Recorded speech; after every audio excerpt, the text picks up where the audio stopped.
সেই ভিউ এইটা। আমি এর আগে যখন আসছিলাম তখন আমি তো এই পারে আসি নাই।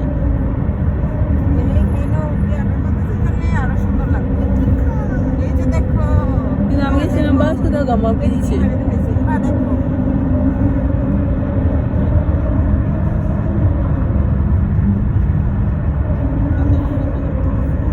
আমার কাছে মনে হয় কি ল্যান্ডিং এর সময় পর্তুগাল অনেক সুন্দর লাগে, কিন্তু আমি তো এইবার তো রাতে ল্যান্ড করছি। এর আগে যখন আসছিলাম তখন সকালে ফ্লাইট ছিল 6টায়, তখন অনেক সুন্দর লাগছিল ল্যান্ডিং এর সময়।